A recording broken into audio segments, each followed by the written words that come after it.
welcome back to the Cinema Condition with your host, filmmaker and creator of the Nerdcore Podcast Network, Raul Alejandro Mendoza.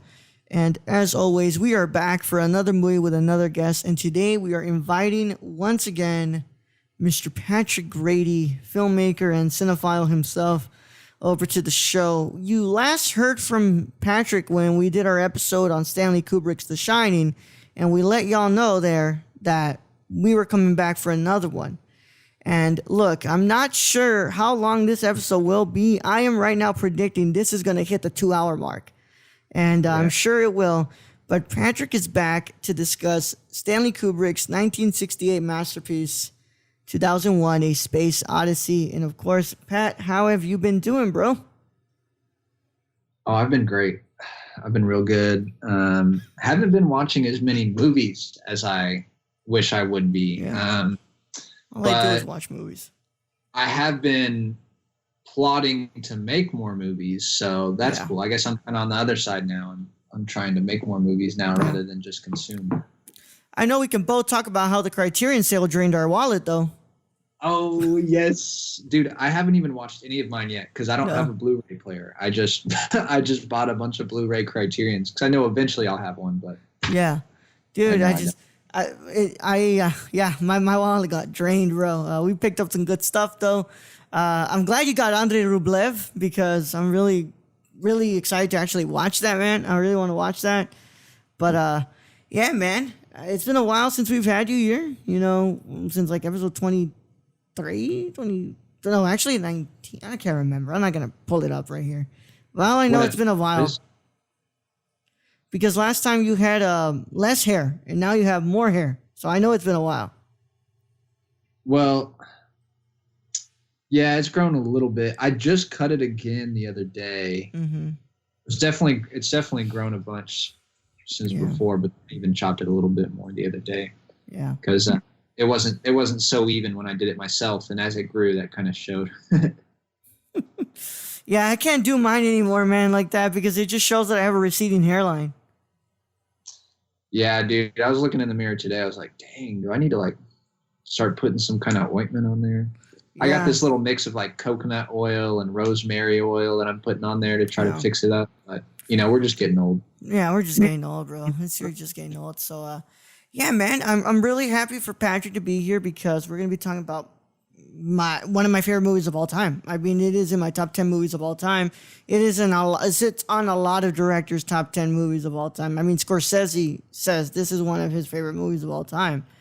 And this is a very, very important movie, not just the science fiction, but cinema in general, man. I mean, this is a big, big movie that I'm glad that Patrick was the one that I can do this with because Patrick did devote a lot of time to, you know, kind of researching and dissecting this film for a class last semester. So, you know, he pretty much did the amount of research I did on 8.5 because I really did pour myself into that one. And did you see that Criterion dropped? Don't even bring that up, man. I'm going to be $200 less, man. $200 less in my bank account. It costs $200? Mm-hmm. Mm-hmm. Oh, boy. 14 movies and the one with the supplements with the documentaries and stuff. Dang. So are you saving up for it or what? Oh no, I'm asking for Christmas. That one's for Christmas. Okay. But yeah, it's gonna be quite the wallet hit, the hit to the wallet. But right now, I've definitely learned that I need to keep some advanced savings right now for stuff. I really hope they send that stimulus soon, bro. I really hope they send that stimulus soon. Right. So Patrick is here, and we're going to discuss this movie. Of course, we've already introduced Kubrick to you guys. I mean, there really is not much to be said about him anymore because we've already introduced him. You guys know his work. This is the second one that we're going to be doing from him. And, of course, Patrick won't be claiming any movies at the end of this episode because he's already claimed his movies for next season. He got what's it called, 3 Colors Blue, and then in it, inevitably, he has to claim white and red as well. Yes. I was trying to remember, did I get Ikiru or did I get this? No, did someone else pick up Ikiru? Ikiru was done this season. Okay, someone already did it. Okay. Yeah. Yep. How was episode. Oh, Good. Fantastic, bro. I could talk about that movie for hours too. Yeah, that one. That's a great one. So if you guys don't know what 2001 is, 2001 is, it's an epic. It's a science fiction epic. And it's about this, ship, orbiting, that's supposed to be orbiting Jupiter because they've heard about a sort of monolith that has been spotted. And these, the space explorers are being sent over there to see what's going on. And we see throughout the film, not just, space, but we actually begin the film with, what is known as the dawn of man. And we see about where human life was and where human life is right now. And we also see bits of artificial intelligence and all that stuff. But before I actually get into, really getting into this, man, I really do. This might be one of the only podcasts where I want to go into the background of this movie and everything that really has been this movie, because this is a really, really, really special one. But Patrick, before we get into all of that, I mean, why did you choose 2001, man? Well, first I want to say, just a minute ago, you said if you don't know what 2001's about, and then you continue to tell them about it, man, y'all just got to go watch it if you don't know what it's about. Yeah. You got to go. You got to go see this movie. I mean, this is a movie that, like, I recommend to any person who I feel that I have respect for. Like, I will tell you that you have to watch this movie. Yeah. I'm not saying you have to like this movie, but you have to watch this movie and absorb and get what you can out of it. I completely understand that this movie is not for everyone. Oh, no. I wish people could have the patience and the ability to, like, consume something like this. And I'm not saying you're better if you can, but, like, it's just a long movie and there's a lot to it. And I love that because of it. And I think that this movie, it does its own thing in a lot of aspects, from, editing to storytelling. And it's just incredibly unique. I remember the first time I watched it, I think when I first started really liking movies in high school, I would just go to the video store, the DVD store, and just buy movies that, like, were good. Like the critics said they were good or something. And so I would buy just these DVDs and play them on my Xbox or my PS. Yeah, I think my Xbox. And I remember 2001 was one of them, and I watched it and I was like, dude, what is this? Like, I had no idea. I was so young. I think I was a freshman in high school, maybe even like 8th grade. Had no idea. And then I watched it again. Man, I don't even remember when. Probably sometime like early college. And then eventually had to do that video essay and really, really dove into it. And once I started reading more about it and just, like, really analyzing what Kubrick did with this movie, just fell even more in love. I mean, I already love things that go against, like, the conventional way of whatever like, genre it's in or whatever. And so, I mean, this definitely does that and does it in such a beautiful way. So that's why I chose this movie. But I think more so you chose this movie for me just because you knew that I liked it. You knew I wanted to do it. You're like, Patrick's got to do this movie. He doesn't have a choice. Yeah, I wouldn't say that I chose this movie. You chose this movie. I'd say you agreed to do this movie with me. Yeah. Yeah. And I mean, I agree with everything you said there, man. I mean, this is a movie that I know. When people tell me they don't like this movie, I'm like, okay, I understand. I understand why you don't like this movie, and I understand why. But what I won't understand is people who don't think it's important. That's what the thing is to me, because this movie, it doesn't follow the conventional way of creating science fiction. I mean, there is no space adventure here. There is no big villain that you're fighting against. There is nothing close to this being the science fiction film that you would think you'd be seeing at the time. And it's marvelous to see what Kubrick was able to make in here. Like, you know, even not just Kubrick, man, because you can't talk about this movie without also mentioning what's it called, the cinematographer, who was Geoffrey Unsworth. Geoffrey Unsworth, who, you know, is also more than possibly a big part of this movie as well as Kubrick, because this movie is not just a storytelling, you know, it's not just a masterclass in storytelling, but it's also a masterclass in photography, man. You look at that cinematography, it's incredible. And every part of this is just beautifully shot, and you're just in awe. But also at the core of this movie, there's also so much being said in this movie that not a lot of people seem to pay attention at. And the one thing I'm always hearing about, it's like, oh, this movie's so slow. It's so slow. It's so boring. And it's like, yeah, I don't think this movie is a movie that has to be quick. I think it needs to be slow. It needs to be slow. And I don't think that's a bad thing for it to be slow.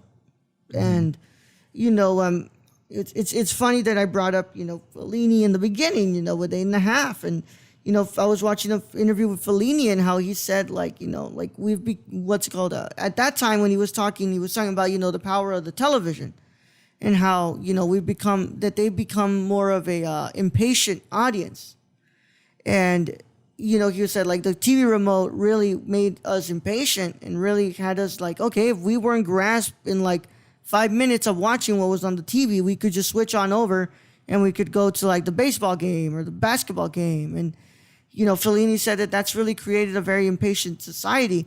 And in a way, I think that's why I think a lot of people, so like I follow like a lot of like, you know, film teachers, a lot of film professors who also have podcasts, right? And a lot of them were saying how they would screen Barry Lyndon 2001 for their students. And all of them seem to have the same idea that 2001 is just too slow. And it doesn't grasp them enough. And it's funny because, you know, next season we'll talk about Stalker from Tarkovsky, which is another prime example of a movie that needs to be slow. There's no way that movie can't be slow. It has to be. And I think that this movie is not just, you know, important to science fiction, but, you know, you watch this movie and you're like, I can't believe they made this in 1968. There's no way this could have been made in 1968. And the fact that Kubrick was able to get into like pretty much as far as he could into his budget to be able to make this movie, it's a prime example of, you know, the power that the filmmaker has, especially at that time when Kubrick made sure that he was the one who was getting the final say on his work, because after Spartacus, he was like, no way I'm ever making a movie that's not produced by myself as well. Mm-hmm. Yeah. Yeah, every time I watch it, I'm like, damn. Like, I think to myself, like, yeah, this is like 1980s something, right? Yeah, and then I look back, damn, 1968. It's wild. Yeah, and the people didn't like this when this first came out. No. Yeah. No. I could see that. I could see people walking out of the theaters for sure. Oh yeah. When oh man, I hate that his name's leaving my brain, but in the second sequence, the main dude, Dave. What's his name? David. Yeah. What's it no, called? not Dave Bowman, not the astronaut. Frank? No, not Frank Poole. It's the Haywood? What's that? Haywood? Floyd. Yeah, Haywood Floyd. Yeah, I could see just so many people walking out during that long sequence when he's going from like that first spaceship. I think he gets on like maybe one more. Yeah. And then finally gets to the moon. It's like the long what is it? What's that song? The song. Yeah. And I'm sure people walked out of the theater at that point. They're like, man, what's this slow ass shit? Like, yeah. But I love it. I agree. I think it definitely has to be slow. And I'm sure we'll go more into that later. And it's also a film that has been pretty much analyzed for centuries. I mean, for decades, man. Everybody's been trying to find the meaning. I remember, so at our college dining hall, the one that we always go to, where we have a lot of conversations on movies, one guy was there who was really into movies, and he sat me down when we were talking, and he said, "What have you seen 2001: A Space Odyssey?" And I said, "Of course, man. It's it's the movie that made me realize I wanted to be a director. You know, it was Django in this one that to me it made me realize that, I want to make movies." Right. But I said, and his next question would be one of the most interesting things I'd be asked, which I didn't really have a concrete answer to give him. And I don't think I'll have a concrete answer today on my analysis of 2001, man. He asked me, "What do you think the movie was trying to say?" And I sat there with probably the biggest confused look. I was like, I can't answer that, man. I can't really answer that question for you because there's so much that I feel like on my first watch, when I was in my first year of college of 2001, I felt like I didn't even grasp it yet. I felt like there was just so much there. There was so much I knew, but so much I didn't know about this movie. Mm-hmm. And so it was into my second rewatch when I was in my history of film noir class, and I was like, you know what? I bought the Kubrick triple pack. I want to see what's going on here at Best Buy. I was like, I want to pop in 2001 and rewatch it. And my little brother comes in. He goes, "Oh yeah, I watched this. It's amazing." By the way, I could not believe that my little brother thought that was a really proud big brother moment right there for my little brother to come in and be like, "Oh yeah, you're getting into one of my favorite parts of the movie. I love this movie." And I was like, "Yeah, man." And he was like, and I still at the end of that second rewatch, I was like, "Man, I can't. I still don't. I have an idea kind of growing in my head." But I still don't know if I have something to say that I think it's a full-on analysis. And if you ask me on this third rewatch, it's the same. I'm like, I'm kind of toying with something here, but I don't think I really have. And I think that just shows the, not just the prowess, but the genius of what this movie is, where every single time you seem to not be able to completely grasp it, but you seem to learn something more every time you watch it.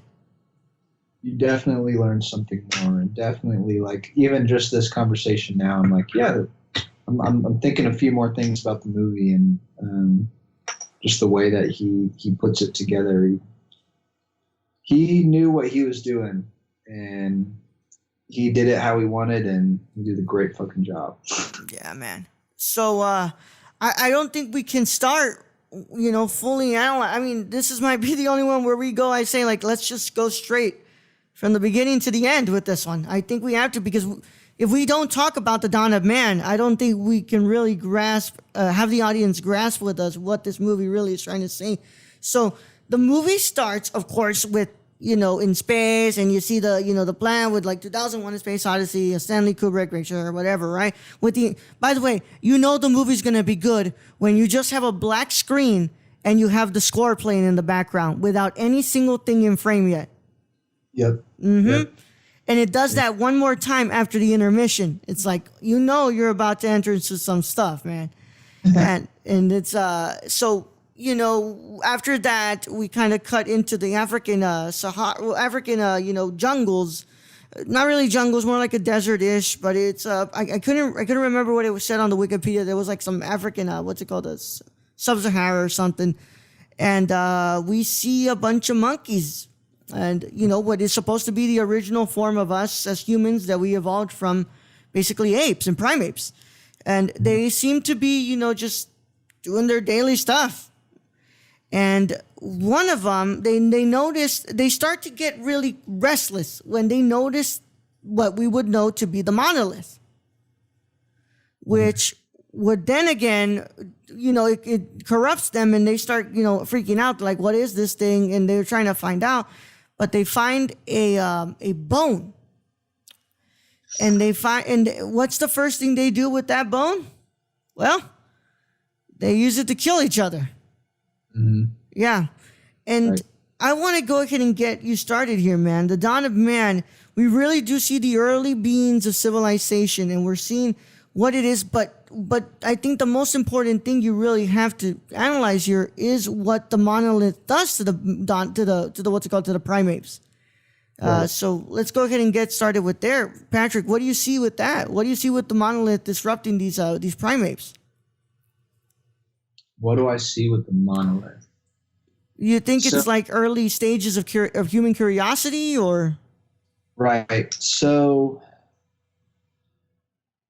yeah, I see it as, God, I think you can see it in so many different ways. I know. We have to try though. Yeah.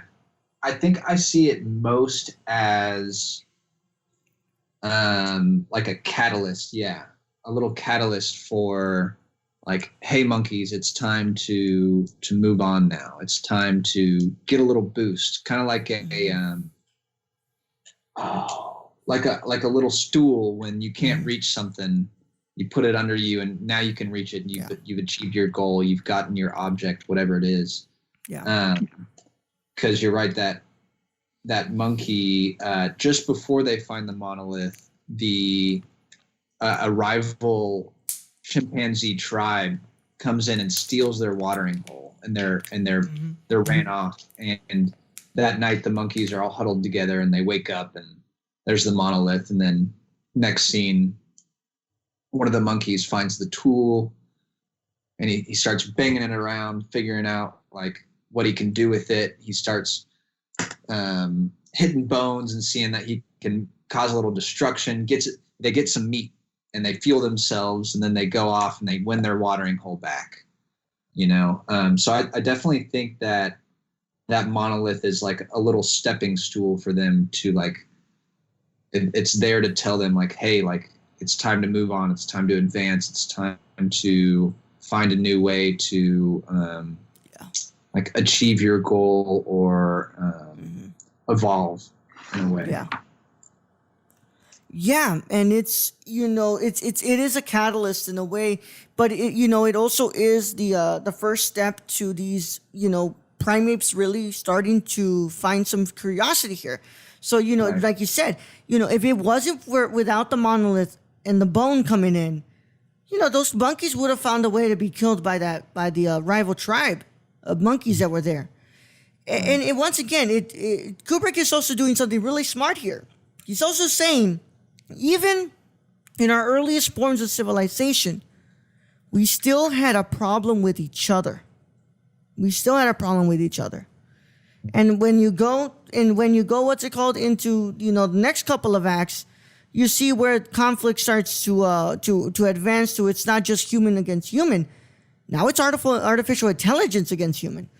So, that monolith, it's 100%. I agree with you. It is a catalyst. It is a saying of, it's a form of something coming up that's saying like, hey, we need to evolve here, but I don't think you guys understand what it is that we need to evolve past. And one of the most important things I see with these analyses that I was reading is that it's either always the cynical view of this movie or a very optimistic view of this movie. They're always like, oh, I think Kubrick is saying that we have a lot to look forward to in humanity that we can move past. And also some say that it's a very pessimistic view, saying that, us as humans, we'll still always just be human, and we'll be so fucked up because we're so complex, fucked up creatures that we just can't learn to behave with ourselves. I'm with that pessimistic view for sure. And I can 100% agree with you on that, my friend. I think it is 100% one of those pessimistic views. I think that is my analysis as well. But I mean, that's the beauty of this movie. And it's also the beauty of what cinema is that a lot of us could have different, interpretations of something that we watch. And those monkeys kill each other. And what is always seen as one of the most primal things to kill, it's always seen like we've been killing each other since basically the dawn of man. Since we've tried to hunt to survive, we've been killing. Baby. Yeah. Yeah. And that monkey shows it off. It's like, what's the first thing that thing does with it, other than trying to see what it's used for? It kills, and it murders immediately, and I definitely see the more pessimistic side because, right as they kill the rival chimpanzee, like maybe leader or one of the head ones, they kill it. They win back this watering hole. They've asserted their dominance. Mm-hmm.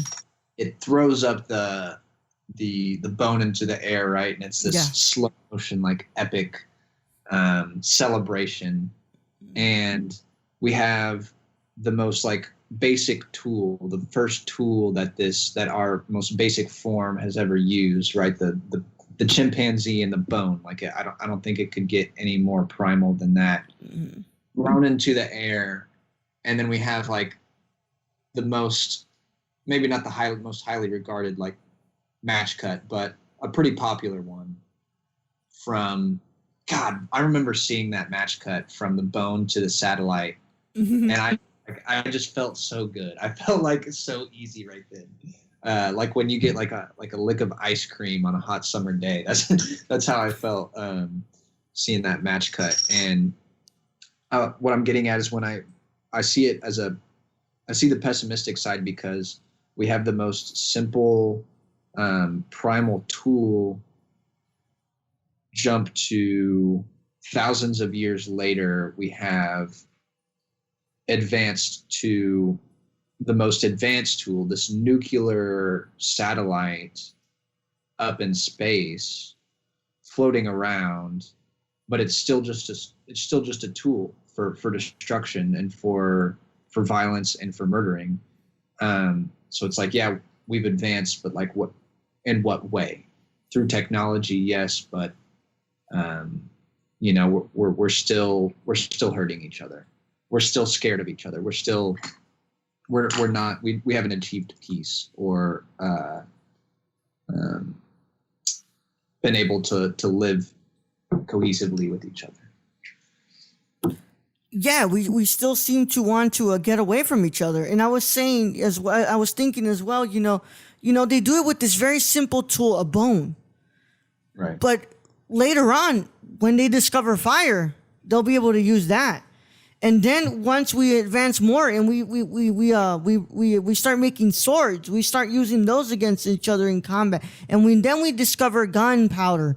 And then our uses of warfare really advance. And then we make automatic weapons.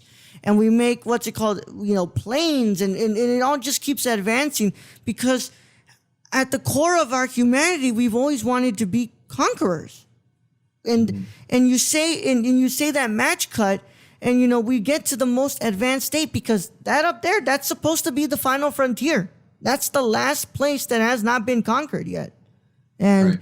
We are supposed to be space colonialists as well, and make it up there and find a colony when this Earth is finally not able to substantially hold us anymore. But but I think what Kubrick is saying is in the Dawn of Man sequence, like, hey, we've been conquerors since the dawn of man. We've been conquerors since we were primates, and we've been evolved. We've always wanted to find a way to remove someone from a specific area, so we can take over that, and then and then assert our dominance and stay there. Yep. Because the monkey could have easily killed the beast that it killed to fuel itself, and maybe offered that to the other chimpanzees and said, hey, share the watering hole with us, and we'll share the meat with you. We'll share this tool. We know how to use this tool. Look at this. But instead, they immediately went to conquer and to kill and to make enemies rather than a peace offering. And maybe that right there was Kubrick just saying from the start, yeah, you're right. Like, we have just wanted to take someone and remove them from that area forcibly, rather than with some sort of peace offering or a trade, Yeah, and ever since, and then of course, right, where now we go to space and we see, first of all, the beauty of how he films all this and just how beautiful space looks, how once you're inside the station, the very fly on the wall type of cinematography that basically Kubrick is always known for, and also just the symmetry in there as well, how everything is so beautifully centered. But you also see, and one of the things that this time around that I really grasped onto, because when I always screen Interstellar, I'm always like, think about Interstellar as probably the modern version of 2001 in a sense. Even though the Interstellar is very, very different from 2001, But there is one thing that stands out to me in this third rewatch of this movie compared to when I watched Interstellar. Because, of course, if you know, there's that one painful scene in Interstellar where Matthew McConaughey cries when he's hearing about the fact that his son has a son and everything, and you know all this life that he's left behind. But when Dave goes in to make his call, he's like nonchalantly not caring about hearing from his family. Like, hey, you know, like, hey, how you doing and stuff. But he's like just sitting there kind of like, you know, like if he's like as if he's glad to be away, to be thousands and thousands of miles away from them in a whole other space of existence, dude. Like, and it's quite the sad thing to realize. But also it's, you know, the further we seem to branch out into curiosity and really this form of progress that is just masked in conquest, the more we detach ourselves from our humanity. Right, exactly. Yeah, the more into this innovation and like you said, just wanting to conquer and rule and advance, we lose that sense of humanity and intimate relationship with family and friends. And I think that Kubrick did a really good job of making that contrast with, in that first Dawn of Man sequence, we have the chimps before they see the monolith, they are all cuddled up as like intimate as possible under the cave, and they're sleeping, and like all the little babies are in the arms and intertwined of the legs with the mothers and the fathers under the cave, just sleeping and cuddling.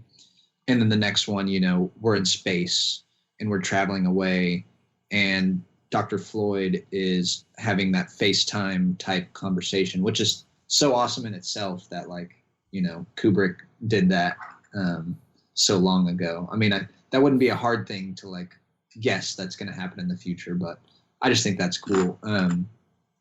But yeah, he's in this FaceTime call and he's like, "Hey, sweetie, sorry I can't make it for your birthday. You know, like one of the most important days to you, to my child. Like I'm out in space working and conquering while you're aging and getting older and, you know, becoming not a woman yet, but like growing older and becoming a little girl rather than a toddler." And then it even goes further, and he goes, "Where's mom?" And mom's not there. It's a babysitter or like a nanny that's there. So it goes even further, and it's like, okay, even the person that is on Earth is separated from her daughter. She's like out working or shopping or with friends or something. So it's like the family's completely split, and they're in space while one is, you know, at home, or in space and on Earth, but none are connected. None of them are with each other. So it again, I feel like this whole movie, that's why I'm with the pessimistic view. It's like we've advanced, but where have we really gotten? You know, like have we lost that connection, that human connection through these advances? Are we really gaining that much? Yeah, we seem to lose something every time we advance, you know. And if you look at it from the dawn of, like, what's it called, since we keep advancing through civilization until we get to space, you know, we take over these lands. We remove people from these lands. Then we create a border, you know, an imaginary line that we say anybody who crosses past this line is seen as a criminal. And when we're all just inhabitants of this one big Earth, that even at its core, we don't seem to understand the land that we're in. We don't understand it at all. And if that's any view of where we are going towards with space, we won't even be able to survive in space. And yeah, you know, we keep going, we keep losing a sense of humanity every single time we make another big, you know, what's it called, advancement. I mean, look at those smartphones we got in front of us, man. How many people do we see when we get on Twitter and Instagram? just straight up being dicks to each other for no reason. For no reason. I mean, that's a lot of what's. We don't have to dive into that whole conversation, but I mean, that's like a lot of what social media is like just getting on people's asses for different things, and you know, hey, this person did this, we need to cancel them, or you know, this person did this, like we need to stop going to that store, and yeah, that's why I've tried to stray away from that stuff. We don't need to get in that conversation. Yeah, but I'm just saying, it seems that with every technological advancement we make, there's something that we sacrifice with it, which makes you think, what is going to be left to be sacrificed when we do reach that time, when we do get up there and we do finally start living amongst the space colonies? We probably won't. Let's be honest, a couple of more generations after us will probably be the ones who live up there. But what will happen when we get there? You know, you know, will there just be one specific race of people up there because we won't learn how to live with each other anymore? And there just seems to be, you know, will the idea of the family not even be present anymore because the work will consume them the most, and there won't even be time for families? As you can tell right now in our modern society, that seems to be happening. A lot of families, a lot of children grow up with their mothers and fathers coming home for about at least 3 hours to interact with them, and then the rest of the time is spent sleeping, so that way they can wake up the next day, go to work, and take the kids to school. You know, it's not a surprise when you hear that kids spend more time with their teachers than they do with their parents. Right. And I definitely have more to comment on that, but there's some stuff that I want to get through, and then at the end I'll definitely have some things to say about that, but I want to wait till the end because I think the movie wraps it up well with those statements. I think you're right on the nose. Yeah. And so of course we keep moving on. We see, you know, the daily life of the people on here. Like they still do exercise, you know. By the way, that's just incredible, the way that they're just running around the whole thing, you know. And then of course when she gets on the platform and she just turns around and she goes back into this other part. And of course, the famous shot of them walking through the hall of the spaceship with Dave in his red famous astronaut outfit, and you know, of course, you can't keep going through this movie without bringing up the beauty of just the way this all looks and how visually appealing it does look, even though it is a very, very scary thing to kind of come to terms with, because this is one big station up in space, which it makes it even more terrifying when, you know, Hal lets go of the other guy and he just keeps going, because you don't die when you get cut off and you start floating around. You have to wait to die. But the worst part that is more scary is that you're alone throughout that process. At least when you die here on Earth, your body is found and you get to be buried. But when you're up there, you're just floating among the just absolutely darkness. Dude, can't imagine. Spaces, I can't imagine that. It's a very anxiety-inducing thought, don't you think? Yeah, very, very much so. Yeah. But yeah, I mean, with the advancement of technology in this movie, I agree. You just see us advance to a point where we keep losing touch with what we take pride in day to day, like family and relationships. And I found it really interesting. Like, same thing, Dr. Floyd, he arrives like at the beginning. He has this conversation with some other doctors and some Russian doctors. I like that scene, by the way. I kind of wanted to point out. I think there's an interesting parallel between that scene with the doctors, the Russian doctors, where he talks about like what's happening on the American space craft or something, because they're a little suspicious, and they said that phone lines were down or something. I can't remember exactly what they say, but And he's like, oh, I can't tell you. I can't disclose that information. And I saw an interesting parallel between like that and the Dawn of Man scene when it's like the two battling like congregations of chimpanzees when they're battling over that watering hole. I thought that was interesting. Still human versus human, or chimp versus chimp, and we've advanced 2,000 years, but there's still that tension. And then I love how at one point you notice he speaks to one of the doctors he's a little more familiar with. And he says like, hey, how's your husband? Hope he's doing well. This is while they're out in space, of course.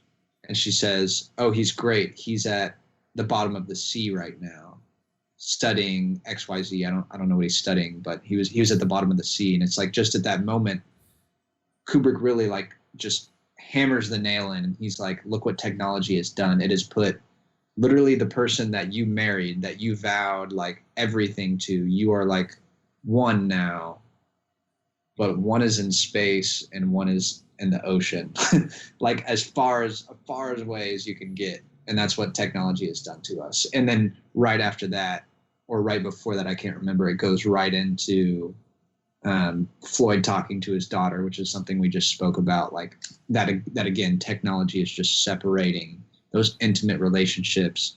And then we go into Floyd transferring to the moon from the larger spaceship, and he's being fed food, but the food is like juice boxes. It's like fish in like liquid form.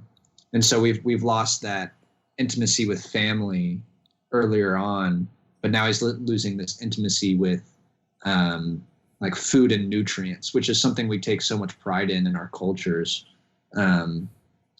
Being able to cook and spice it up and think about our family when we're cooking whatever it is we like to cook. And, we think about how our mom used to make it this way, but instead Floyd's just traveling across space, and these waiters are wearing these weightless boots, and which is awesome as well. Beautiful to see Kubrick do that. But he's being fed these like juice boxes with different nutrients, and again, just losing that intimacy with food, I think is Kubrick just nailing it on the head with that technology and that innovation and evolution. We're just losing that intimacy and that humanity that we keep speaking about. Well, yeah, I mean, how you look at it in the sense of today, man, a lot of our conversations are happening over the phone, especially right now during our times during this pandemic. How many of us are having Zoom calls? How many of us are having Skype calls? Like, we can't be, you have no idea how much I'd rather be doing this in person than over a Zoom or a Skype call. Like, it just, that's why, I was supposed to have another guest on this show next season, but I said I can't do this one without you being in person. Like, I don't want to do it over the call with you. Like, it just doesn't feel right. But, we keep on getting detached with every single one.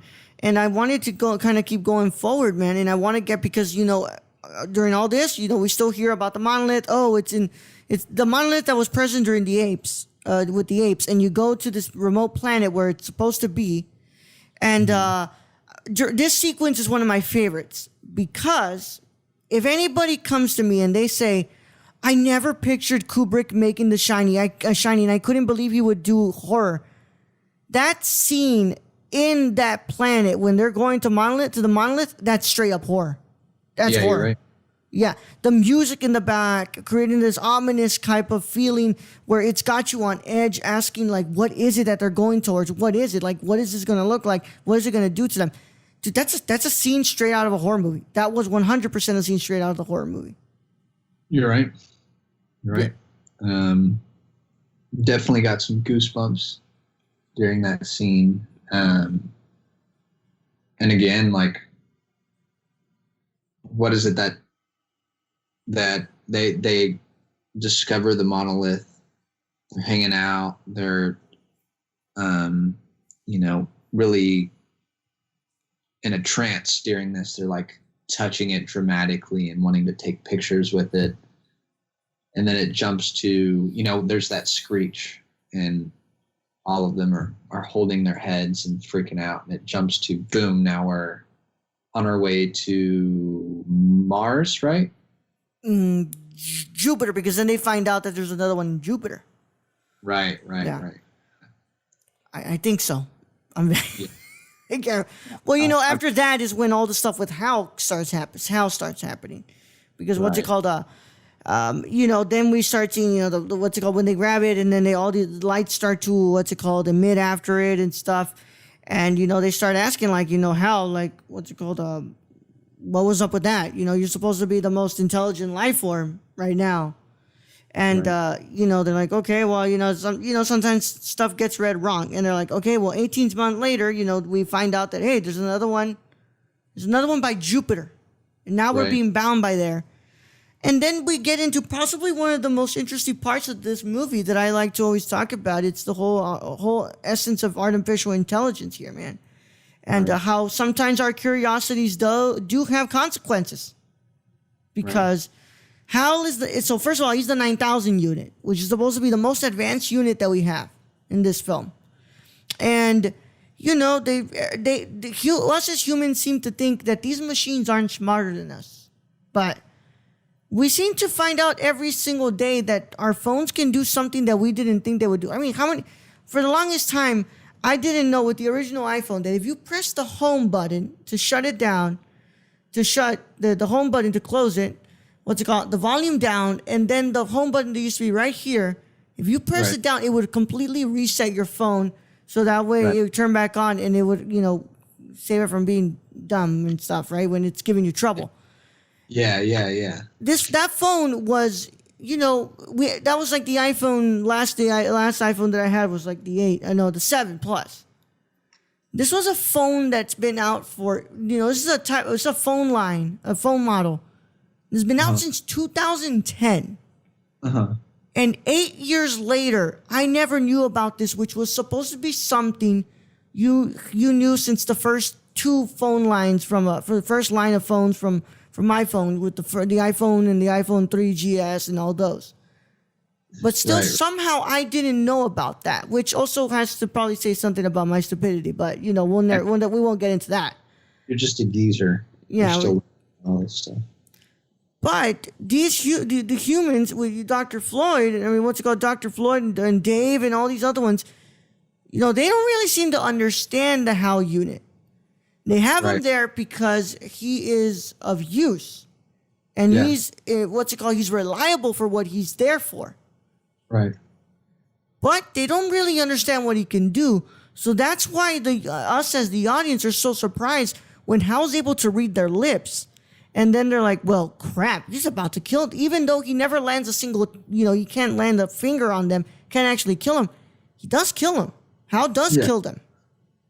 Yeah. Yeah. Hal's definitely like one of my favorite characters. Just crazy. He there's so much we could talk about with Hal. What I found most interesting about Hal, and to go back, because I think one of my main points, or like what I got most out of this movie is how much technology takes us away from each other and breaks away those intimate relationships. What I was going to say is Hal in this movie feels like, or in this sequence, seems like one of the most human out of the three. He's constantly stating these opinions and thoughts, and he states that he's scared and that he's curious, and the whole time, like, these astronauts don't really interact with each other very much, and unless it seems like they have to. But Hal the whole time seems like one of the most human. And I think like what you said earlier, people say they're surprised when Kubrick made the horror movie, but like this whole sequence is pretty creepy as well. Like, Hal has all this power and seems more human than the humans themselves, and literally has control over everything in the ship. the humans who we are supposed to relate to, but I don't know if we really can, because these dudes are like literally eating paste, which looks disgusting for their nutrients, and the others are like hibernating. But it's like who are we supposed to relate to? Who are we supposed to see as ourselves? Who are we supposed to trust? But Hal, yeah, he has so much power and control over everything. It's like, yeah, where is he going to go? And then we find out that he's made this mistake, and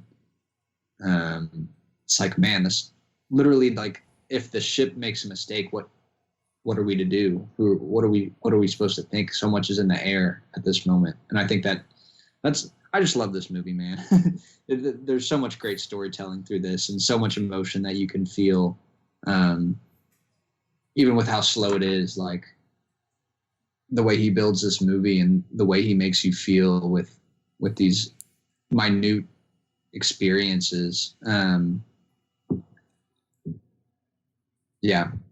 You have anything to say? I feel like I could ramble on, but No. I mean, it's true, man. It's like, if the machine can't even trust us, that has a lot to say with the fact that we can't even trust each other. I mean, these astronauts never share a genuine laugh with each other.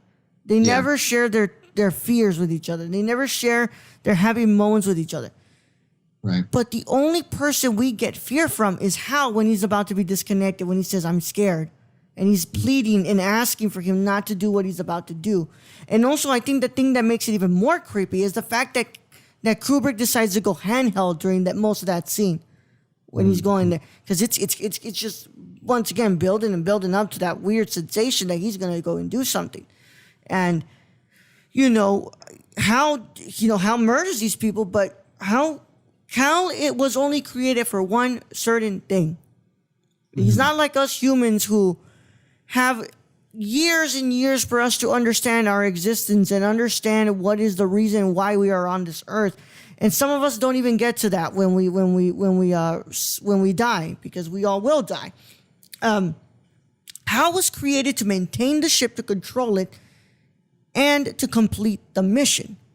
So, can you really blame Hal for wanting to protect the mission when he sees that these two people are trying to sabotage it, when that's the only thing he's ever been programmed to do? It's very true. You can't be blamed. He can't be blamed. That is what he was created to do. So, of course, once again, it goes to show, even the machines are willing to kill. Just like the Dawn of Man, the apes were there killing each other with the bone. And that bone, in a sense, does symbolize the power over the others. And here, I don't feel like he had to kill those who were hibernating. Yeah. He could have gotten rid of the two that were trying to get rid of him, but he didn't have to kill those who were hibernating. He was definitely more malicious than he had to be. But that is a good point, Yeah, I mean, it's just, it's an abuse of power. We even us as humans, we do have an abuse of power at times. And, what's it called? You see it in the world that we are right now, man. We are stricken with, a world full of police brutality and murderings by those in the police state, and imperialist armies occupying land that shouldn't be occupied by them. And it's an abuse of power. We if our motives of this machine is to just maintain the ship, you don't have to kill the people that are hibernating. But then again, this is a machine that is just observing humans day in and day out. Of course, the machine would also learn to kind of think like a human at times too, because it was created by a human. Of course. So, of course, what's it called? I want to continue on with our conversation here on 2001: A Space Odyssey, but it is definitely a time needed for the commercial break. So, holy crap, I've got a cockroach right here. I probably should get that going there. But yeah, that's definitely not happened on a show before. But, we'll be returning from our from commercial break when we come back. But go ahead and listen to these wonderful commercials made by some wonderful people here at the Nerdcore Podcast Network. And we'll be back after this commercial break. Hey, I'm Raul Alejandro Mendoza, and this is Jabril Newton. And we are the hosts of High Flyer Radio. And finally, pro wrestling has come back to the Nerdcore Podcast feed in the form of a show hosted by Jabril and I. And we talk about everything and anything in the pro wrestling world on Mondays at 3 p.m. Central Standard Time. Nothing's off limits. Whatever you guys want to talk about, it is from AEW to SmackDown to Raw to NXT. Nothing's off the table. We can talk about it. We're going to talk all about it. And if you can get it a day early, you should go to the www.patreon.com/thenerdcore and pledge to the tiers on there so you can get this show and a lot of shows days early before anybody else gets to hear it. But enough talking about it. We'll go ahead and see you there at the Squared Circle. Oh, yeah. Don't tap out. Tune in. Hey, it's Ashley from the Gamer Core. You may remember me from such episodes as Big Screen Mess, Mo Money Mo Platforms, and Brad Can Read. Tune in weekly as I blab with my co-hosts Raul the Nerdy Chicano and Brad the Random Germ about the latest news in gaming and gush over what we're playing at the moment. Oh yeah, and we got the deals too. Keep up with the latest deals in gaming and what's happening as I mediate Brad and Raul fighting like a married couple. Will Death Stranding ever come out? Will Cyberpunk 2077 live up to the hype? Is a next-gen worth a $500 console price tag? And has there ever been a movie adaptation of a video game that's been done right? It's all on the Gamer Core podcast, everywhere where podcasts are.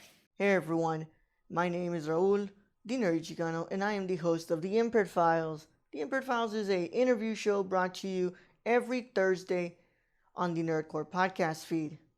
And I interview people such as filmmakers, content creators on YouTube, and podcasters like Colton Geschwander.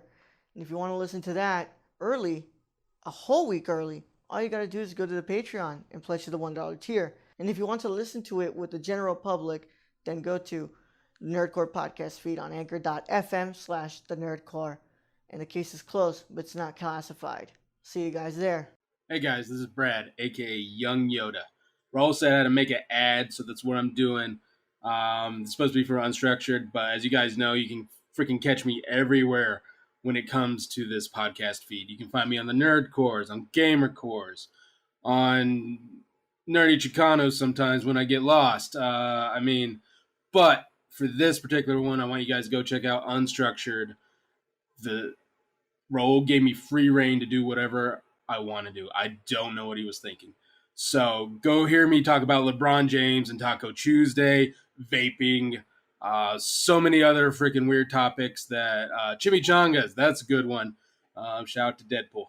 And yeah, I guess this is the end of the ad. So if you guys want to find me, you can find me all over the place on this podcast feed.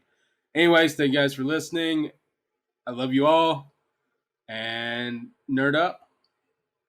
Hello, guys and gals, and you're listening to The Ladies of Nerdcore. I am your host, Daniela Nunez, and along with my amazing co-host, Ashley Garcia, we discuss many things like social impact, pop culture, political realms, and any controversy surrounding the Nerdverse. Tune in and listen to us bi-weekly on the Nerdcore podcast feed, and we will love to chat and hear your thoughts on our wonderful show. And thank you again for listening to The Ladies of Nerdcore. What's up, everybody? It is me, Raul, and I'm one of the hosts of the Nerdy Chicano Show. The Nerdy Chicano Show is a comedic show brought to you by Luis and myself, and it comes to you all every Sunday on the Nerdcore podcast feed. You can catch it a day early by becoming a Patreon and supporting us at the $1 tier. And I don't really know how to explain this show other than it's fun. We get to talk about whatever we want, and it helps you move on in the week. So if you want to catch the Nerdy Chicano Show every Sunday at 8 a.m. All you got to do is go to anchor.fm/thenerdcore, and we'll see you there, baby. Hey, everyone, I'm Raul. And I'm Brad. And we're the hosts of the Nerdcore Podcast, the podcast that talks that nerd. Not on this ad, right? Not on this one. We come to you every Monday, Tuesday, and Saturday. On the Mondays, we talk the news. That's the box office, the news of the week, and your trailer talk if there is any. And on Tuesday, we have our theme review. And on Saturday, you have a Saturday morning review, usually movies that have come out in the week or anything we want to talk about. Right, Brett? Exactly. Whatever we want to talk about, this is our show. If you don't like it, then you don't have to listen. We're the flagship show, the Nerdcore podcast feed, and we can be found everywhere you can listen to podcasts like Stitcher, Apple Podcasts. So if you want to talk that nerd stuff with us every Monday, Tuesday, and Saturday, make sure you tune in. And Brad? Young Yoda out. All right, you're back from break, and we're here with the Cinema Condition, and we're still talking about 2001: A Space Odyssey, but I want to thank you guys for listening to those wonderful commercial breaks because they're made by a lot of wonderful people who work really hard on those podcasts, even though right now a lot of them aren't really in production because of a worldwide pandemic. And if you didn't know we were in a pandemic, then you've probably been living under a rock or something. Or yeah. But I want to say thank you guys for listening to those. But if you want to listen to more of those shows, you can always go to anchor.fm/nerdcore. That is anchor.fm/thenerdcore, CORPS. The show also premieres on there, but on there right now, as of right now, when you're getting this episode, I believe you are on episode 23. So you're behind. You're behind on there. If you're listening on that feed, you are behind. And if you're on this feed, the Cinema Condition feed, then you are up to date. So I think you know which feed you want to be listening on. But it doesn't matter whether you're listening on there or listening on here. I'm glad you're listening. But make sure you leave a rate and review on your Apple Podcast or Stitcher page on the anchor.fm/nerdcore because it really does help us out. So with that being said, we're going to go get back into our conversation right here. All right, Patrick, we're back and we're still talking about HAL here, HAL 9000, which by the way, it's crazy how Kubrick makes this thing so creepy with just a red dot, like when he cuts the leash from that doctor, from one of the astronauts, and how it's the edit that keeps on getting more and more in close, and then it cuts to the thing being unleashed. It's like, it's crazy how not just the editing, but just the way that Kubrick really establishes, like, yo, this machine just killed someone. Right. Yeah. Right. So before so scary being tumbled around in space, that vast emptiness. Yeah. I can imagine. Yeah, and of course, Gravity would end up doing something with that later on. That's another great movie. I'm a big fan of the space movies, man, and freaking Gravity is just another example of it. Because you watch that movie, and you really do see that Cuarón took a lot of inspiration from 2001: A Space Odyssey. So, right. Before we kind of finish, I'm sorry, Patrick, were you going to say something? I was going to say, you have a crush on Cuarón, right? Bro, anybody who knows me knows that I'm a big fan of the Three Amigos, bro. They're my favorites. But, Who are the Three Amigos? Alfonso Cuarón, Guillermo del Toro, and Alejandro González Iñárritu. Ah. Yes, the Three Amigos of Mexican cinema. The three goats to me, man. Yeah, Cuarón is one of my favorites, and of course, Alejandro is my favorite director of all time, and Beautiful is my favorite movie of all time. Which, by the way, guys, nobody has chosen that movie, and I don't think anybody wants to discuss that movie with me. But you sit with yourself. I can't do an episode by myself, man. That's not what this podcast is about. No, you'll be the fourth Mexican great, though. That's sure. Thanks, legacy. man. Thanks, man. That's my legacy. So before we move on from HAL, I do want to talk about that scene where Dave does unplug him. And we were talking a little bit about it, how, Kubrick really does go handheld and it really does kind of, introduce that creepiness in this part. But just, there's also something else that, we didn't bring up. But the genius in the sound design of the... It's like, wow. Like, every time I hear that part, I get chills. Like, throughout, it's not just even in that scene, but before that, it happens as well. It's just that chills. It's like we're hearing him breathe, like, so deeply. But it's not just hearing him breathe, but how it sounds from that suit he has on. Right. Yeah, just the heaviness of, like, being in his head and experiencing, like, right there with him. It's like when you can hear someone breathe, you got to be damn close to him, So really experiencing that moment with him and that tension. And I'm pretty sure Kubrick just recorded that himself. Like that was his breath. I wonder. Yeah. No, I'm pretty sure I read that somewhere that he just like, he's like, man, I'll just do this myself. And I'll breathe into a mic for 10 minutes. Like no big deal. No big deal. Slap that on top. And I mean, that's as simple as you can get. Like, a film student could do that, but yeah. Kubrick did it and added it with some amazing visuals and amazing story, and worked really well to get those goosebumps on your skin. And yeah, agreed. That sound design's incredible. And then getting into like, the way Hal reacts when he's unplugging all those like glass discs. Very creepy. Yeah. And I think that may be one of the moments that I feel like I don't really know what exactly was going on, when he dies and he starts singing that song, and it was like his last little swan song. And then Dr. Haywood Floyd comes on and talks about the mission or something. I think that's one of the moments that I feel like I've never read or researched or understood exactly like what was going on in that moment. And then maybe that's what was intended, is just like that confusion and that tension. Yeah, it makes for a really creepy moment when, he's unplugged, and of course the voice keeps getting lower and lower, and he keeps saying, I'm like, I promise I've learned from my mistakes and I won't do that ever again. And he's like, I'm scared, Dave, please. But in the most creepy voice, right? I'm scared, Right. Dave, please don't do this. I have learned and it just keeps getting lower and lower until he starts singing that song. And yeah, that always does kind of strike me. Like, I'm like, wow, like, what's really the song for? Like, it's kind of like weird, but a lot of movies would end up taking that whole trope of it with the machine doing the song, because the only one that can pop into my head, and yes, I'm bringing up a movie that's absolutely terrible. I don't like this movie.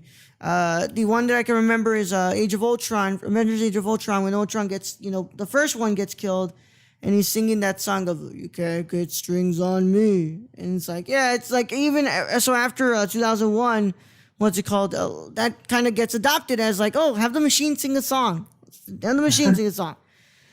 But I guess that kind of goes back to like you talking about how, Hal is so human because it was made by humans. In the end, it's just human. And I think that's what it goes back to, is I think Hal states that song was taught to him by his creator.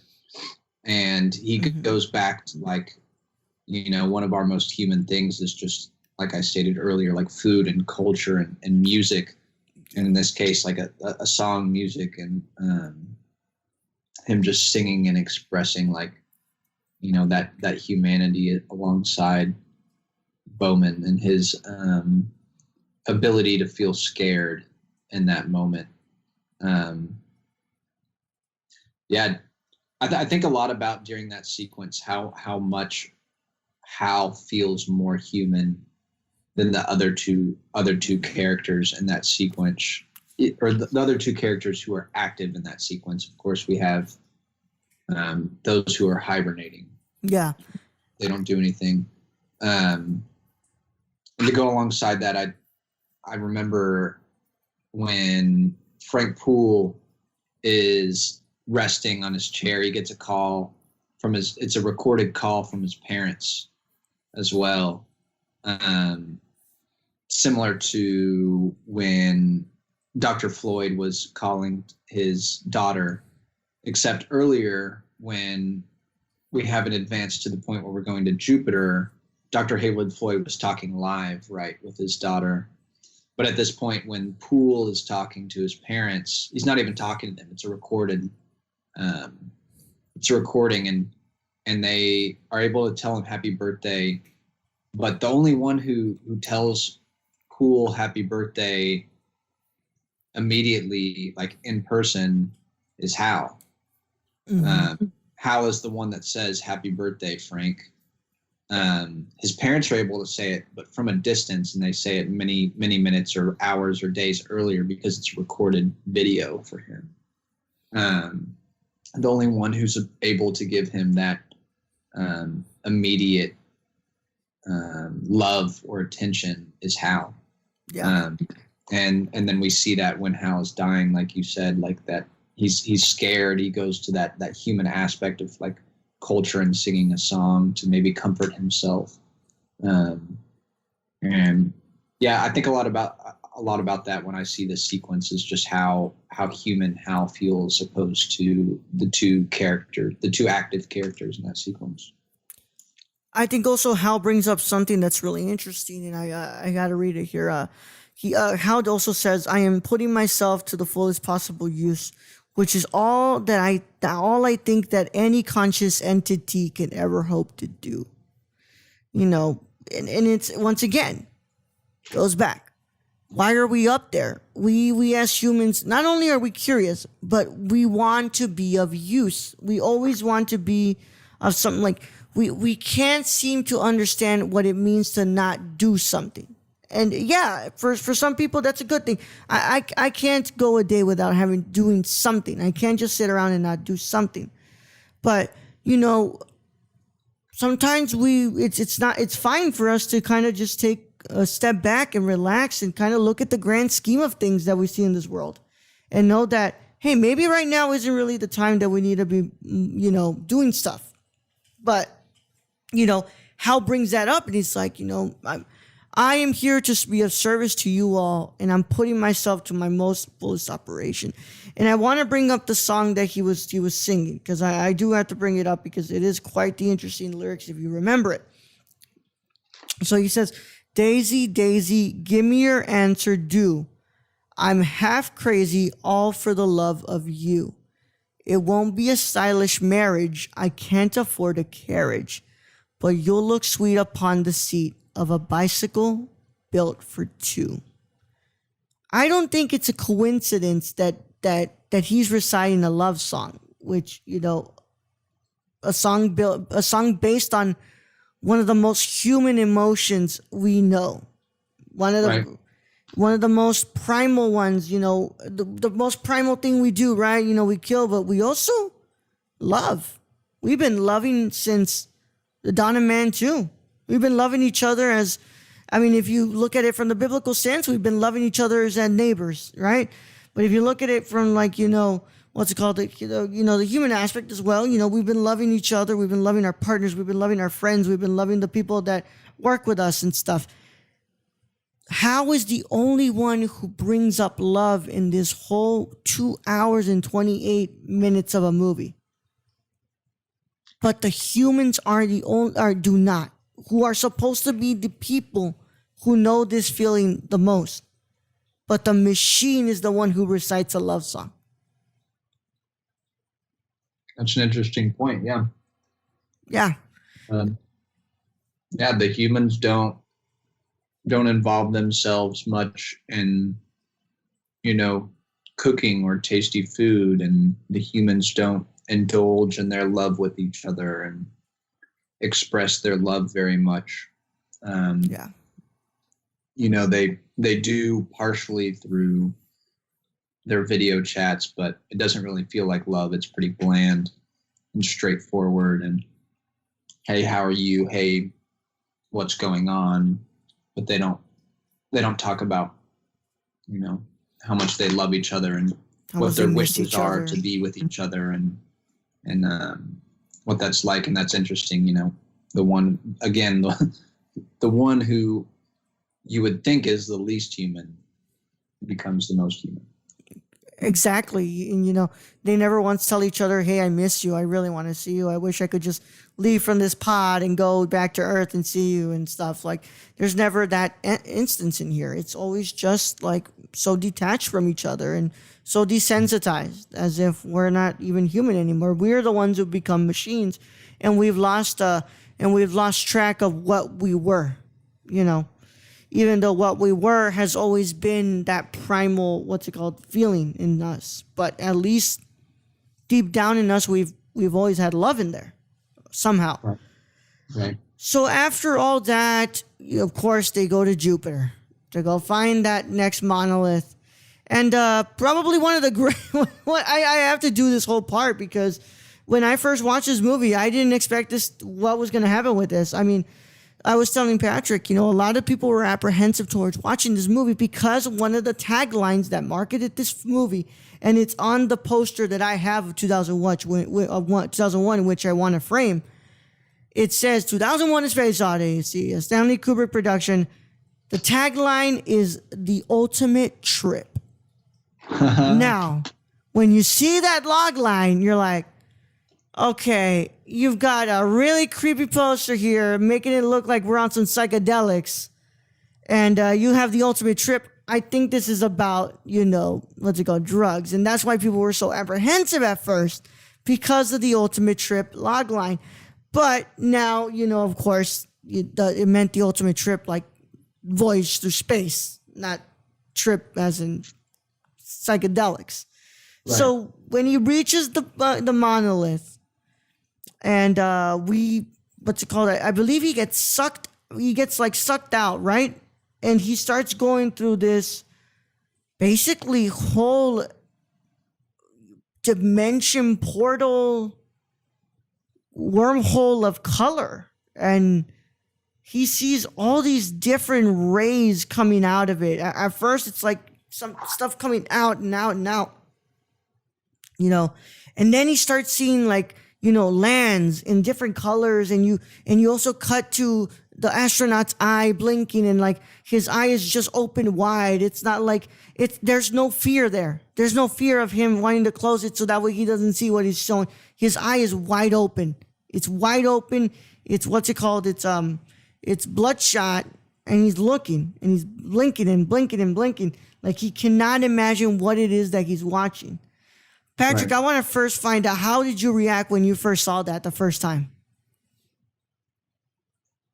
I think I was a freshman in high school. So, man, when I watched that, I feel like I was just drooling. I was like, what is this? What am I supposed to be thinking? I think that's what a lot of what it was, what am I supposed to be thinking right now?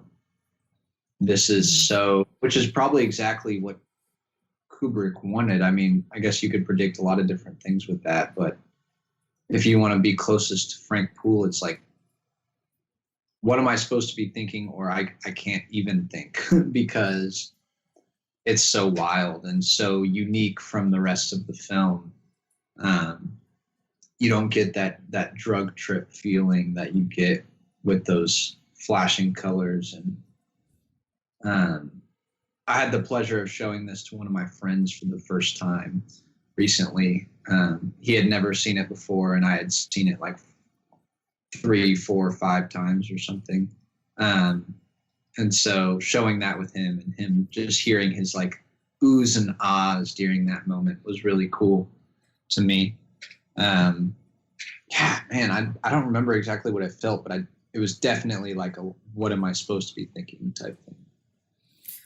Yeah, so that was accomplished by, and I'm reading it off here, slit scan photography of thousands of high contrast images on film, including op art paintings, architectural drawings, moire patterns, printed circuits, and electron microscope photographs of molecular and crystal structures.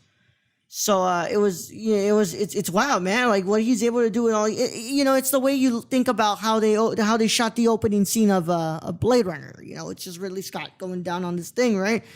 And pointing the camera down at this model he created. But it's like when I first saw that, I was blown away. I was like, "Well, crap! What am I watching? Am I even in a sense, I'm thinking am I even allowed to be seeing this? This feels like otherworldly. I've never." Once again, my mind goes directly. This was made in 1968. You can make that in 1968, and it's just it's wow. I can't believe this is happening, and just everything going through that part. Which, by the way, I'm pretty sure is different when you're on drugs, because I heard one dude when I was buying the poster was like, "Oh yeah, man, I took some shrooms at just the right amount of time where they will hit when that scene happens," and he goes, "And it's something else." Right.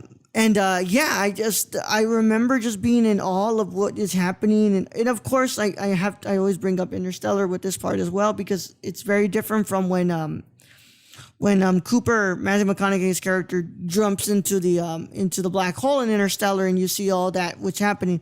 But in here, it's like all it's just pouring out, and you're like, what the hell is going on here?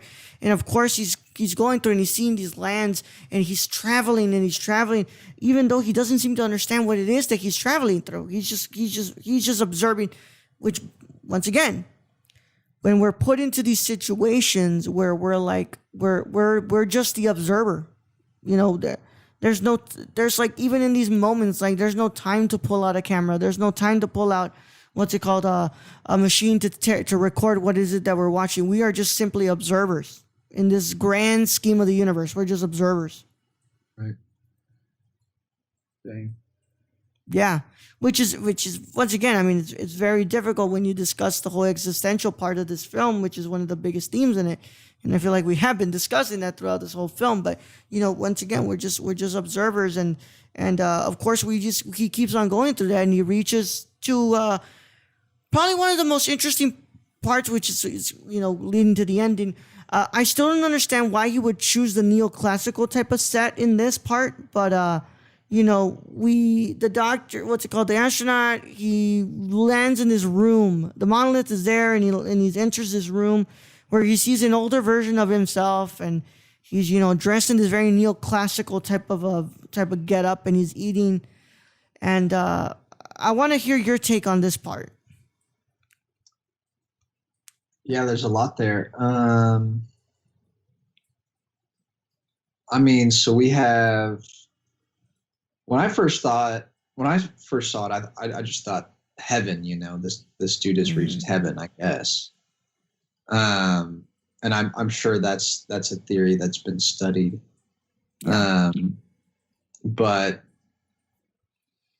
yeah, it seems as if this man has reached some sort of like higher space, or like has been accepted into this extreme, just like bougie, I want to say, environment. He's rapidly aging and growing and becoming older and older. And yeah, I really like when he finally sees himself sitting down and eating. Again, going back to like when you said you were surprised when people said that they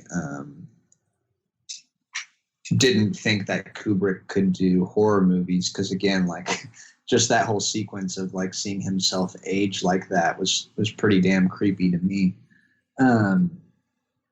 And he sees himself eating, and I want to go back to how technology made us, or how Kubrick portrays the way that technology made us so passive,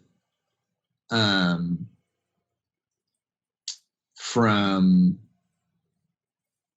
the sequences when Dr. Haywood Floyd is flying through space and the juice box meals are fed to him. And then as like he's sleeping, I believe they like wake him up to give him food. It's like this man literally didn't have to do anything. He doesn't even have to cut his meal. He just has to sip out of a straw. And then on to the next sequence, it's like they're eating paste to give themselves food. And then we're on to the final sequence when he's really old. And again, I keep bringing up this term because I feel like it fits really well, or this idea that Kubrick is just like nailing the head of the nail, or hammering the head of the nail, when he has the man eating on this like hotel push cart, or service cart is what it looks like. It has wheels on it. So it seems like he's being served again his final meal, in that final sequence when he's his oldest, or right before he's his oldest. He's old but still mobile, and he sits down at that like hotel service cart is what it looked like to me, or something similar.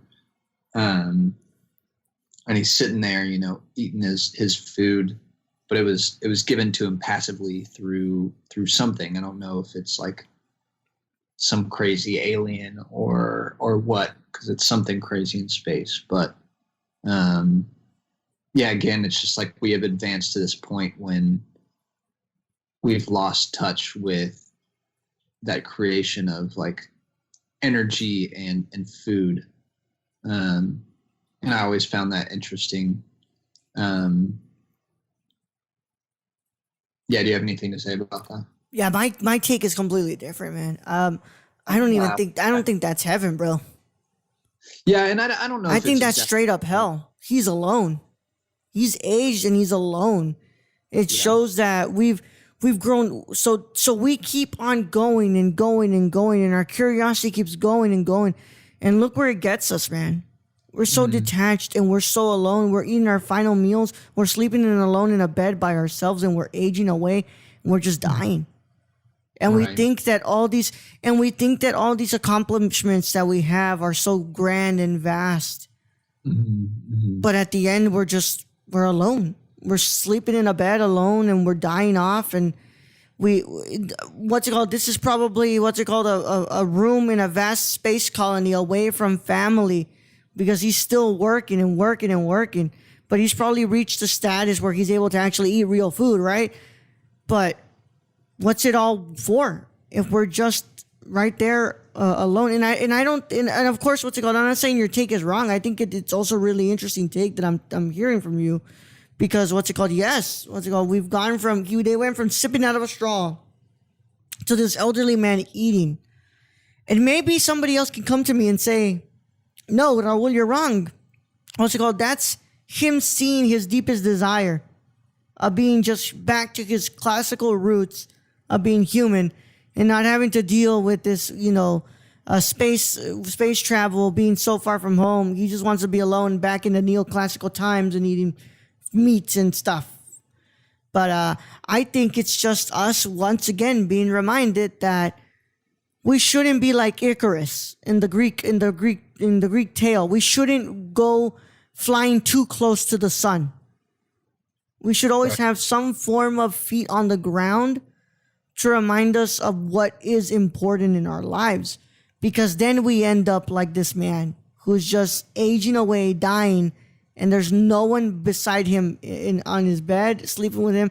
There's nobody to check up on him. Food is being given to him by probably some extraterrestrial life, because humans are probably minuscule now. Like, you really start to think about it, and that's where I think the biggest theme of existentialism is here. It's in the ending. It's in this final sequence. But what do you think about my take? Yeah, so I'm definitely with you. I don't think I agree necessarily that it's heaven. I think I just say that because I associate, these bright white colors with heaven so much. Yeah. I definitely saw it more as a negative feeling, but I think that's like, the more I think about it, it seems that going back to an article I read, I think it was an interview with Kubrick. I don't even think it was about 2001, but somehow 2001 came up, as I'm sure it did with many of his interviews that he did post 2001. But he talks about how he really appreciated when he made 2001 that like so many people could get so many different things from it. I think he says, like, the quote says something like, an Alabama truck driver can get something completely different, can go in and get something different and still enjoy it, and a philosophy professor at Cambridge University could go watch it and get something different and still enjoy it. And yeah, I think some people can take like a heaven sense to it, because maybe for some people it is heaven just to be alone in this beautiful white space with these beautiful paintings and a robe, and just be an old man chilling and eating some food that was served to him and cutting up and hanging out. And maybe it is just dying alone peacefully on this giant bed. Maybe that is heaven to some people. To me, I agree with you. I think it is a little more hellish. I don't like to be alone like that. I do appreciate myself, and I do appreciate my time alone, but at the end of the day, I want to be alone, or I want to die and end my time with the ones that I love and the ones that I care for. And I want to be able to have some sort of like experience and relationship around me, rather than, this pristine white architecture and something that looks so pure. So I'm with you. I think it is a little more hellish to me. Yeah. And then just the way the makeup team made the person look, just like he literally looks like he's just on his last days, looking like he can't even catch a single breath. And yeah, I could also understand if somebody made the what's it called, the argument that this is more purgatory as well. It's like, wow, like this guy just cannot catch a break anymore. He's seen it all, but now he's being kept in this one place, secluded, and he's just not dying, even though he looks like he's on his last days, but he's just not dying at all. And I can also see the argument for heaven, man, the new heaven. And then it's just like, wow, because those white colors, they do kind of give me that sense too. But also you go back to Dante's what's it called, the Divine Comedy, right? And the most inner part of hell is not even hot. There's no fire. It's cold. It's incredibly cold. And what's the color of snow? White. So, I don't know if Kubrick was a fan of Dante or not, but, whenever I think about that, I think about Brad, who always brings up that inner work of hell, but I also think about Carrera, who was always talking about, like, Dante and how Dante's work, Dante's Divine Comedy was so, important in a lot of these movies that we see, and, like, there's so many references to it. But, it's like this now, we get to the final part, which I think is probably the one where we truly try to bring the whole thing together. So we cut and we're out. We're looking at the earth and we're pulling back, and we see a uterus, sort of like a baby inside a womb, overseeing the earth. And right. With the of course the incredible music in the background. I can't remember the name of the song, man. I think it's the Blue Lagoon or something. Yeah, it's the what's it called? The blue. It's not the Zarathustra. It may be. I get the two mixed up. I'm sorry. The Blue Danube. Okay. The Blue Danube. Yeah, playing this awesome epic music as it closes, and we're seeing the baby look at us, and of course it fades to what's it called, the Stanley Kubrick. This film was produced and directed by Stanley Kubrick. So I want to kind of get us here, our final part of this analysis, and really just what that ending means. And I think this is probably the part where Kubrick is speaking directly at us. He's saying, we are conquerors, we are colonists, we have explored and we've done all this thing. We lost our sense of humanity. We detached every single part of us. We have forgotten our family. We have forgotten what food tastes like. We have done all these things. But at the end of the day, we're just human life, and we are so minuscule compared to this vast universe. The feeling that the idea that we are more important than another group of people, as one race thinks that they're more superior to the other, when we're so minuscule. We're this pale blue dot, like Carl Sagan said. We're this pale blue dot in this vast universe, and we are just so small. And we feel like we are this big thing that revolves around the universe, and we're looking down on Earth like as if we're the important ones. Interesting. Yeah. So I had a different take. Give it to me, baby. And I think for me, it's this whole film was just building on the idea that technology is separating us from humanity, and technology is taking away in our innovation, and our progression is stripping us of what made us human. and what made us so special and unique, and the things that we love are we're just forgetting about, because we, like you said, we want to conquer and we want to explore and we want to own everything that we can possibly own. And I think that Kubrick, through the ending, is saying, like, okay, you've gotten to this point, you've advanced so far, you have finally reached that point where you have conquered space, or you have explored space. Here you are, you have met the ultimate monolith at the end, right? That black square, that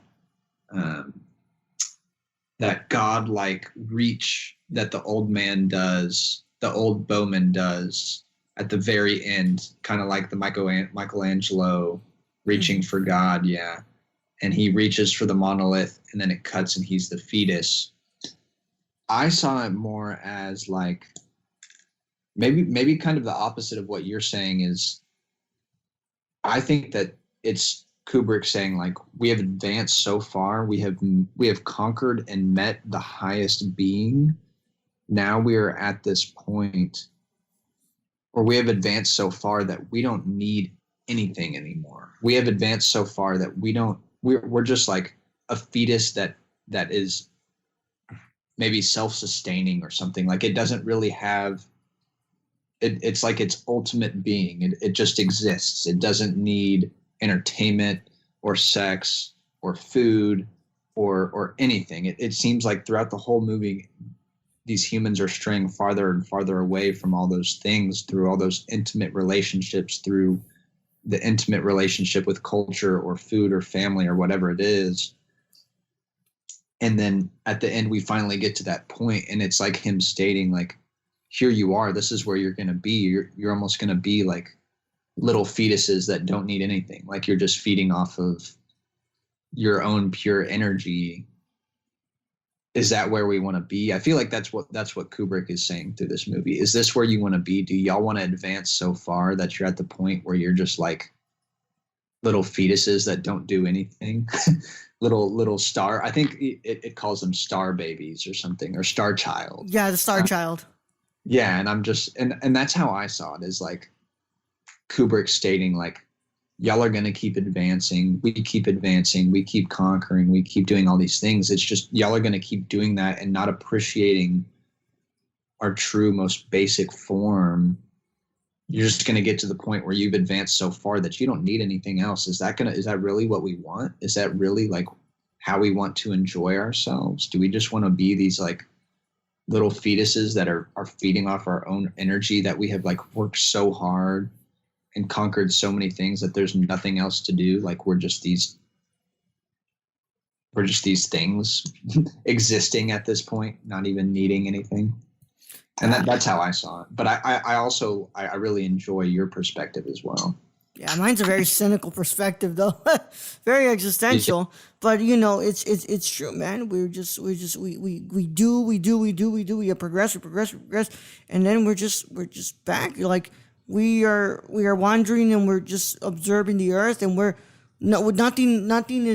nothing exceeds our expectations anymore. We're just observers, watching as we're up here, and a planet that used to be our home is just dying and dying and dying, and we do nothing about it. We're just simply the voyeurs, as right. if this object, this round, sustainable of life object, is this incredible thing that we want to find out there more of. We want another place to call home, and if we don't have another place to call home, we're just simply looking at this and not appreciating. We're just simply voyeurs, bro.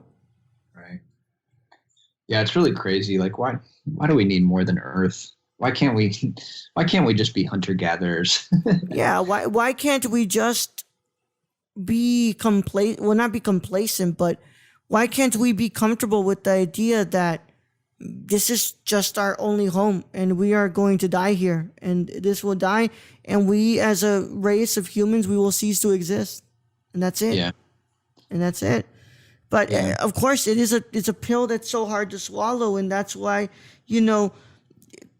whatever your opinion is on organized religion or anything, there's these things that are supposed to help us feel as if there's something past this, so that way we can feel like it doesn't just end here. My life has more to go. Like there's something else out there that we can that we work towards, and there's just something more to look forward to, right? That after we close those eyes and everything goes black and we don't wake up anymore, there's just something out there that's gonna be coming next and that we can look forward to, because we as humans, we're just not comfortable with the idea of just existing for this very small fragment of time. Right. Yeah. So yeah, that's 2001: A Space Odyssey, my friends. And I gotta say, I mean, if you've never seen this movie, I'm sorry if we just spoiled everything, but I think this is one of the most important movies ever made. Yes, everybody's like, oh, it's so overrated, it's so slow, it's so boring. I don't care. This is a movie that, I mean, you just saw it right here. At the beginning, Patrick and I were pretty much close to being our interpretations. And as we kept going, we kept straying more from the path. And we ended up being polar opposite analysis of these movies. And I think that's the beauty of film. When you make something so grandiose and so incredible that it's open to so many different interpretations. Like, it's just it's beautiful. It's beautiful. Right. Very true. I'm wondering, do you have like a specific interpretation of what you felt the monoliths represented, or what the monoliths were? I agree with you. I think it's just a catalyst. It's a reminder that hey, there's something else to be done here. Don't forget about your place in the universe. Really, like, it's like constantly the monolith is the object that is being sought after. They're constantly looking for it. They're trying to find it, even though they don't really understand it. They're trying to grab their hands. They're trying to put their hands on it. I think it's just it's the object of desire, which, if we were in a film theory class and we were talking about how the object of desire is so very important to the story sometimes, how, it's this larger than life thing that we seem to overextend sometimes, and we make a bigger idea of what it is. But I think that the monolith is, if the monolith is God, then it's also an interesting take on it. But I think it's just this object that we keep going towards, and it's just representative of our goals as human beings. Right. Yeah. What do you think? Yeah, and I think it's just like something to boost forward, and to it just kind of drives that idea that, us as humans, we need to keep going and keep conquering or exploring. Yeah. I also read somewhere that it is something that was already placed by aliens, and it's like the aliens' way of communicating to themselves the point where humans are. So it's like it was placed there by aliens in the dawn of man, so that once man finally finds its tool and interacts with the monolith, then it like beams back to the central, like their central home. And then so on, when they finally find it in the moon, once they've advanced to find it on the moon, then it beams back. And then they explained it as like this form of communication or something, which isn't as fun as I feel like what we're explaining, but it's interesting. And I think it also goes along with what the movie was inspired by originally, which was the book. Yeah, it was just a short story written by Arthur C. Clarke. Mm-hmm. It's pretty good. I mean, it's fairly short. I think it's only like 5 pages, maybe a little bit longer, but just a little short. And then, yeah, Kubrick read it and loved it and was like, let's write a book together. So they wrote the book. And, yeah, I'm pretty sure, from what I understand, the book was made just to like help Kubrick fully form the movie. They were kind of being created simultaneously. It's not like the book was made and then Kubrick read it and then made the movie. Yeah. And if you ever guys want to know, there is an unofficial sequel to this film. 2010, the year we made Contract. I never watched it. I kind of don't want to. I mean, it's an unofficial sequel, but it's really just I would be interested to see what it's all about. But there's something else I got to bring up with this movie. You would think, all have we done with this? You would think, oh, this is a Best Picture winning film then. Nope. The only thing this movie won for was Best Visual Effects. And Kubrick, in his multi-decade, he only made 13 films. None of those 13 films ever got him a Best Director Oscar. And he died without ever getting one. And this movie was you would think that this movie would at least get the man a Best Director win, but nope, it did not.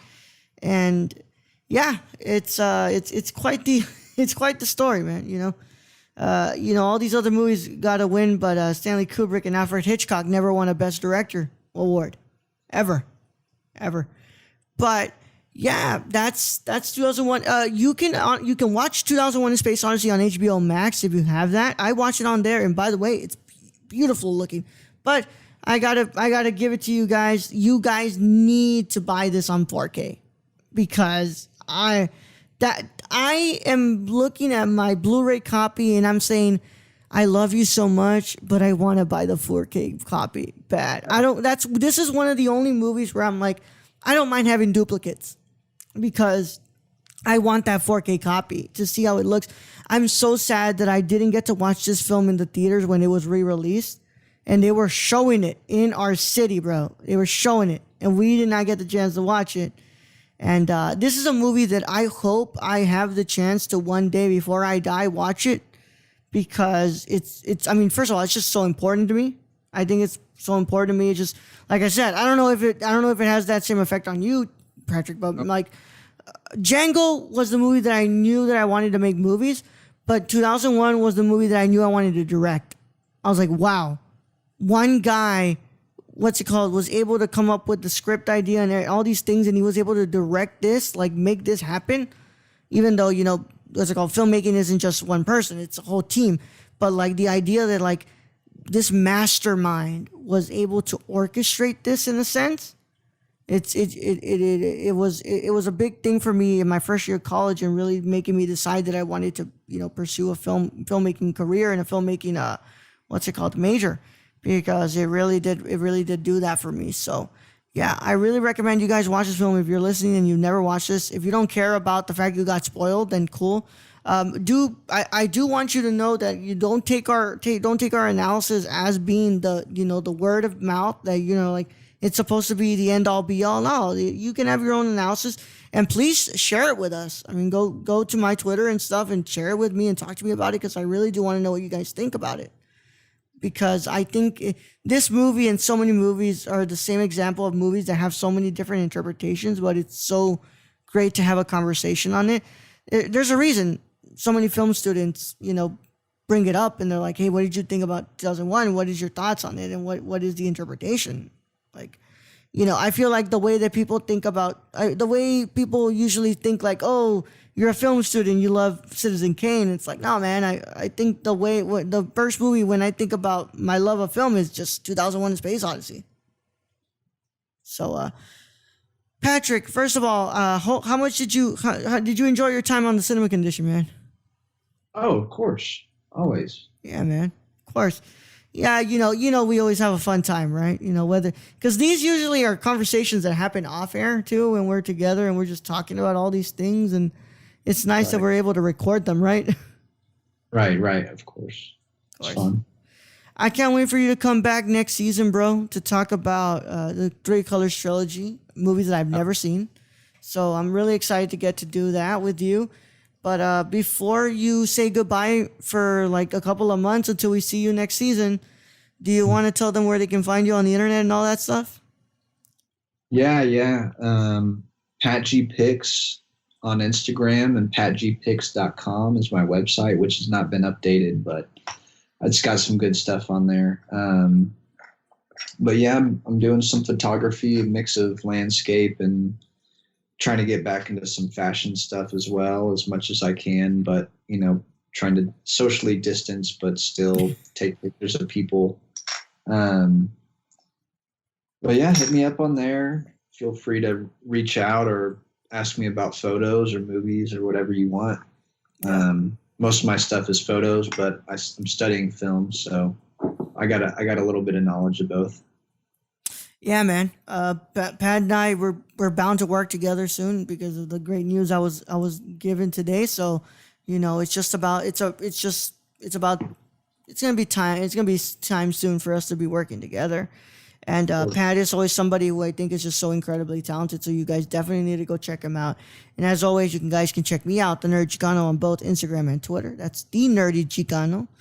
And of course, you can go to nerdcore.com to check out all the reviews I write about. I'm slowly making my way through my 75 films for Major challenge right now. It's not going as well as I planned. I thought I'd be at like 50 by now. Nope. Did not think so. Nope. But I'm going to try my best to do that stuff, guys, and keep writing reviews for you guys because I really do enjoy it. And as always, you know, you can catch me on the Nerdcore podcast feed at anchor.fm/nerdcore. And yeah, it's a late recording, guys. And usually you can get these episodes days early on patreon.com/nerdcore. But as I expected, the last half of the season would be the hardest one to schedule, especially during a pandemic. So I'm sorry if these episodes aren't available as early as I want them to be, but I hope you guys still find it in your hearts to come and support us on Patreon because we're doing some crazy good stuff on there.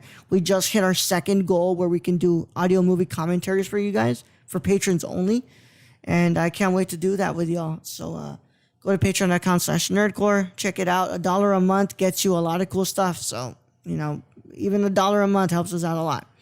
So with that being said, I'll see you guys next week. Well, not see you guys. I'll be back next week when we invite Alejandra Escuti Angulo again to discuss 2012's Les Miserables, and we get one episode closer to the season finale. But without further ado, go watch 2001: A Space Odyssey, my friends. Please. I mean, there's just... you just heard us go a whole 2 hours, man. You heard us go a whole 2 hours. There's no way you can't just not go watch this movie now. So, go and watch it and have yourself a good time, y'all.